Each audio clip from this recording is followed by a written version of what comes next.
என்னுடைய பெயர் வனஜா. எனக்கு தற்போது 30 வயதாகிறது.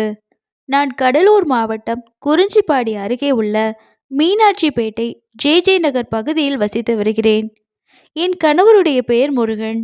அவருக்கு வயது 40 ஆகிறது. என் கணவர் கட்டிட தொழிலாளியாக வேலை செய்து வருகிறார். எனக்கு இப்போது 7 வயதில் ஒரு மகனும் 6 வயதில் ஒரு மகளும் உள்ளனர். எனக்கும் என் கணவனுக்கும் 10 ஆண்டுகள் வித்தியாசம். என் கணவன் வேறு யாருமல்ல, என் அம்மாவுடைய தம்பிதான்.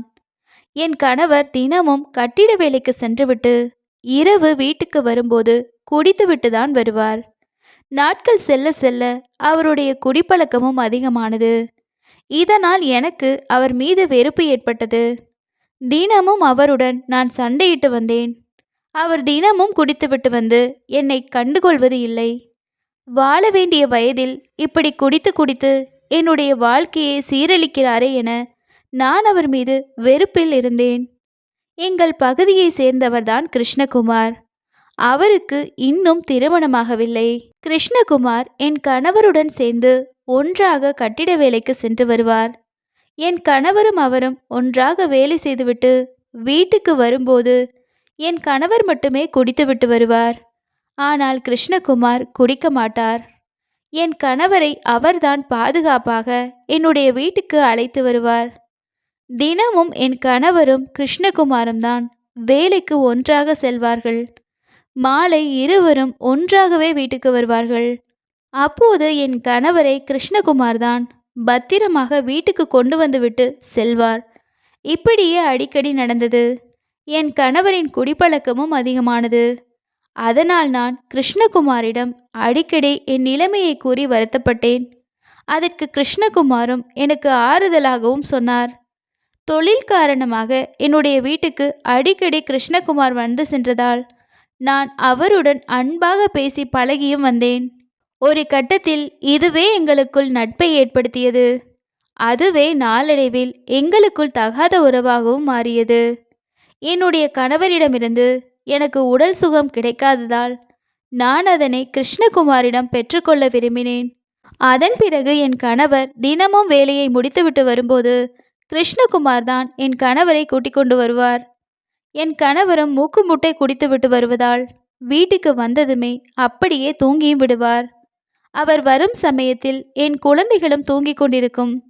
இதனால் எங்களுக்குள் ஏற்பட்ட தகாத உறவின் காரணமாக என் கணவன் தூங்கிய பிறகு நாங்கள் இருவரும் வீட்டில் தனிமையில் உல்லாசமாகவும் இருக்க ஆரம்பித்தோம். இப்படியே தினமும் நாங்கள் உல்லாசம் அனுபவித்தும் வந்தோம். ஒரு நாள் 2 நாள் அல்ல, சுமார் 5 ஆண்டுகளாக எங்களுடைய உறவு நீடித்து கொண்டே இருந்தது. தினமும் கிருஷ்ணகுமார் என் கணவரை வீட்டுக்கு கொண்டு வந்து விடுவது போல் வந்துவிட்டு என்னுடன் தனிமையில் உல்லாசம் அனுபவித்துவிட்டும் செல்வார். என் கணவரும் கிருஷ்ணகுமாரும் ஒன்றாக வேலைக்கு செல்வதால் யாரும் இதை பற்றி கண்டுகொள்ளவே இல்லை. ஏனென்றால் கிருஷ்ணகுமார் அடிக்கடி என்னுடைய வீட்டுக்கு வருவது வழக்கம். இது யாருக்கும் சந்தேகத்தையும் ஏற்படுத்தவில்லை. எங்களுக்குள் நெருக்கம் அதிகமாக என்னுடைய நடத்தையில் கொஞ்சம் மாற்றமும் ஏற்பட்டது. அதன் பிறகு நான் கிருஷ்ணகுமாரிடம் பேசும் விதமும் அவருடன் நான் நடந்து கொள்ளும் விதமும் என் கணவருக்கு சந்தேகத்தையே ஏற்படுத்தியது. இதன் பிறகுதான் என்னுடைய கணவர் நானும் கிருஷ்ணகுமாரும் தகாத உறவில் இருக்கிறோமோ என்று தெரிந்து கொள்வதற்காக ஒரு திட்டத்தை வகுத்தார். எப்போதும் அவர் மதுபோதையில் வருவது போல அன்றும் அவர் மதுபோதையில்தான் வந்தார். அந்த சமயத்தில் என் கணவர் கொஞ்சமாகத்தான் மது குடித்திருந்தார் என்பது எனக்கு தெரியாமல் நானும் கிருஷ்ணகுமாரும் அளவுக்கு அதிகமாகத்தான் மது குடித்திருக்கிறார் என்று நினைத்து கொண்டு எப்போதும் போல வீட்டுக்குள் உல்லாசமாக இருந்தோம். அப்போ திடீரென கண்விழித்த என் கணவர் நானும் அவரும் தனிமையில் இருப்பதை பார்த்து அதிர்ச்சியடைந்தார். அதன் பிறகு என்னையும் அவரையும் கண்டிக்கவும் செய்தார்.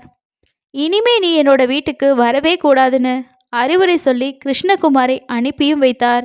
அதன் பிறகு என்னையும் திட்ட ஆரம்பித்தார். நான் உன்னை நம்பித்தானே நான் வேலைக்கு போகிறேன், இப்படி என்னோட நண்பன் கூட தகாத உறவு வச்சுக்கிட்டு இருக்கியே, நமக்கு 2 குழந்தைங்க இருக்கு, அவங்களோட எதிர்காலத்தையும் பாரு அப்படின்னு அவர் சத்தம் போட்டாரு. இனியும் இந்த தகாத உறவு தெரிந்தால் நான் இந்த விஷயத்தை எல்லோரிடமும் சொல்லிவிடுவேன் என்று சொன்னார். மேலும் கிருஷ்ணகுமாரையும், நீ இன்னும் திருமணம் செய்யாமல் இருக்கிறாய், இந்த விவகாரம் வெளியே தெரிந்தால் உனக்கு யார் பெண் கொடுக்க மாட்டார்கள்? உன்னுடைய வாழ்க்கையும் நாசமாகிவிடும். அதனால் இனி என் மனைவியை பார்க்கவோ அவளை சந்திக்கவோ கூடாது என்று அவனையும் எச்சரித்து அனுப்பி வைத்தார். அதன் பிறகு இனி கிருஷ்ணகுமார் வரமாட்டான் என நினைத்து நானும் வேற வழி இல்லாமல் என் கணவனிடம் நாடகமாடினேன். நான் திருந்துவிட்டேன், தவறு செய்துவிட்டேன், என்னை மன்னித்து விடுங்கள். நான் என்னை அறியாமல் என்னுடைய உடல் தேவைக்காக நான் இப்படி அவனுடன் படுக்கையை பகிர்ந்து கொண்டேன். உங்களுக்கு நான் துரோகம் செய்துவிட்டேன். இனி ஒரு நாளும் நான் இதை செய்யவே மாட்டேன் என்று சொன்னேன். அதன் பிறகு என்னுடைய பேச்சை கேட்டு என் கணவரும் நம்பிவிட்டார். அதன் பிறகு ஓரிரு நாட்கள் நான் கிருஷ்ணகுமாரை சந்திக்கவும் இல்லை, அவனுடன் உல்லாசமாக இருக்கவும் இல்லை. என் கணவர் கிருஷ்ணகுமாரை அழைத்து கொண்டு அவர் வேலைக்கும் செல்லவில்லை. இதனால் கிருஷ்ணகுமாரால் என்னுடைய வீட்டுக்கு வர முடியாமல் போனது. நாங்கள் பேசிக்கொள்ளவும் இல்லை, உல்லாசமாக இருக்கவும் இல்லை. ஆனால் அதனை என்னால் பொறுத்து கொள்ளவே முடியவில்லை. எனக்கு கிருஷ்ணகுமார் தேவைப்பட்டார். அவருடன் உல்லாசமாக இருக்காமல் என்னால் ஒரு நாள் கூட சமாளிக்க முடியவில்லை. அதன் பிறகு நான் திருந்திவிட்டேன் என்று நம்பி என் கணவர் வேலைக்கும் சென்றிருந்தார். ஆனால் கிருஷ்ணகுமாரை மீண்டும் என்னுடைய வீட்டுக்கு கூப்பிட்டாள். இது யார்? என் கணவர் கண்டிப்பாக யாரிடமாவது இதை பற்றி சொல்லியிருப்பார். கிருஷ்ணகுமாருடைய வீட்டுக்கு வந்தால் என்னிடம் சொல்லுங்கள் என்று அக்கம்பக்கத்தில் யாரிடமாவது சொல்லியிருந்தால் கண்டிப்பாக இந்த விஷயம் என் கணவருக்கு தெரிந்துவிடும். அவர் என்னுடன் சண்டையிட்டு என்னை அடித்தே கொன்று விடுவார் என்பதால் நான் என்ன செய்வதென யோசித்தேன். அப்போதுதான் கிருஷ்ணகுமார் எனக்கு ஃபோன் செய்தான்.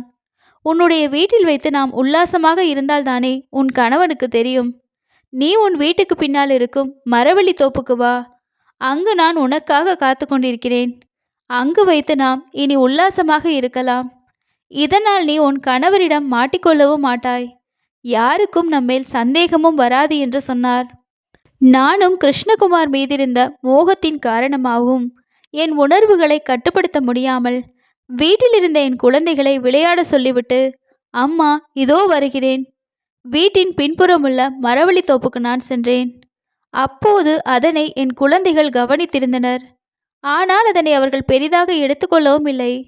அதன் பிறகு நான் தோப்புக்குள் சென்று கீழே ஒரு துணியை விரித்து நானும் கிருஷ்ணகுமாரும் அங்கு உல்லாசம் அனுபவித்து கொண்டிருந்தோம்.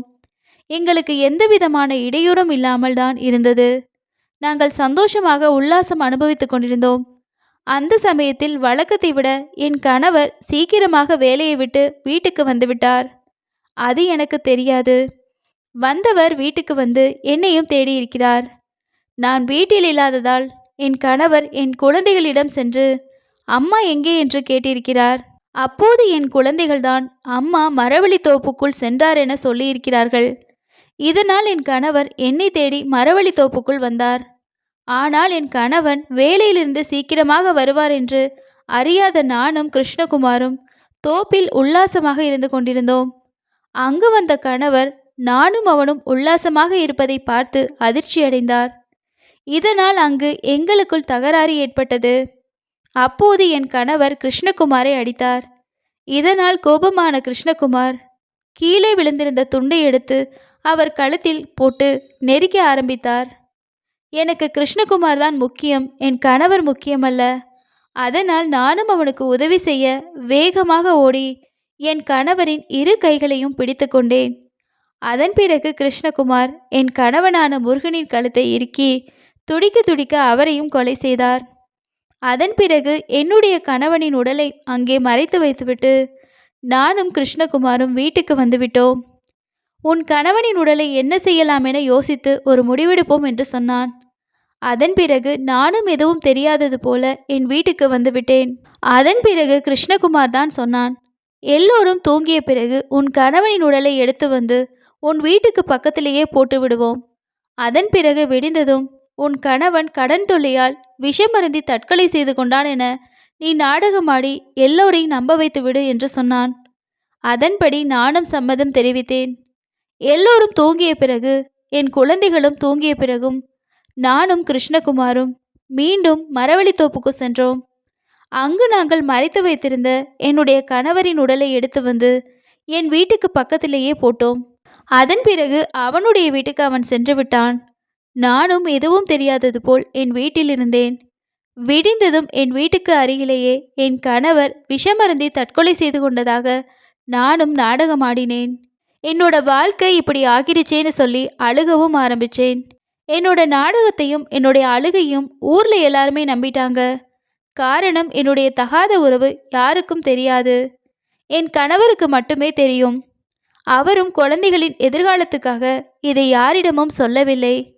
அதனால் என் கணவருக்கு இறுதி சடங்கு செய்ய எல்லோரும் ஒப்புக்கொண்டனர்.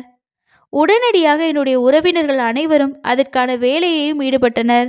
என் கணவரின் கொலையை யாரும் தெரிந்து கொள்ளவில்லை என்று நானும் சந்தோஷப்பட்டேன். என் கணவரின் உடலை எரித்துவிட்டால் அதன் பிறகு எனக்கு எந்தவித பிரச்சனையும் இல்லை. நானும் கிருஷ்ணகுமாரும் இனி சந்தோஷமாக எந்தவித இடையூறும் இல்லாமல் இருக்கலாம் என்றும் நினைத்து கொண்டேன்.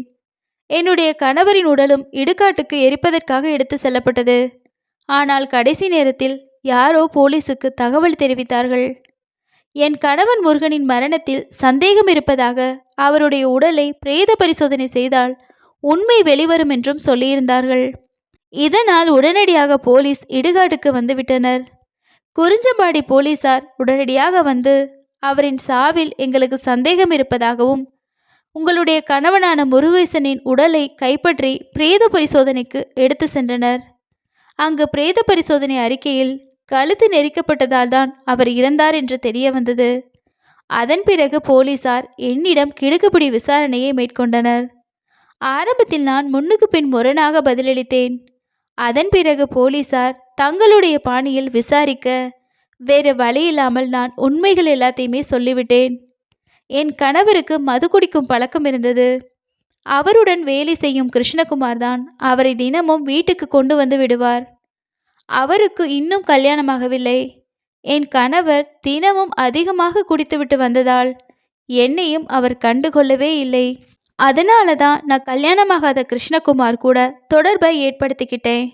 என்னோட உடல் தேவைக்காக அவன்கிட்ட அடிக்கடி தனிமையில் சந்திச்சு உல்லாசமாகவும் இருந்துட்டு இருந்தேன். என்னோட கணவரை அவர் மதுபோதையில் வீட்டுக்கு கூட்டிகிட்டு வந்து விடுறது மாதிரி என்னோட கணவர் தூங்குனதுக்கு அப்புறமா நாங்கள் 2 பேரும் உல்லாசம் அனுபவிச்சுட்டு இருந்தோம். இதை வேறு யாருக்கும் சந்தேகத்தையும் ஏற்படுத்தலை. கிருஷ்ணகுமார் அடிக்கடி என்னோட வீட்டுக்கு வந்து போகிறது யாருக்கும் சந்தேகத்தையும் ஏற்படுத்தலை. என்னோட தகாத உறவும் வெளியே தெரியல. இதை நாங்கள் சாதகமாக பயன்படுத்திக்கிட்டு 5 வருஷமாக இந்த உறவை நாங்கள் தொடர்ந்துக்கிட்டே இருந்தோம். ஆனால் என்னோட நடவடிக்கையில் சந்தேகம் ஏற்பட்ட என்னோட கணவர் என்னோட ரகசிய உறவை கண்டுபிடிச்சு என்னை எச்சரிக்கவும் செஞ்சார். எங்களோட உறவுக்கு இடைஞ்சலாக இருக்கக்கூடிய என்னோட கணவரை கொலை செஞ்சுட்டு அவர் விஷம் குடிச்சு கடன் தொல்லையால் இறந்துட்டாருன்னு நாடகம் ஆடினேன். ஆனால் எல்லாருமே நம்பிட்டாங்க. கடைசி நேரத்தில் நான் மாட்டிக்கிட்டேன்னு போலீஸ்கிட்ட வாக்குமூலம் கொடுத்தேன்.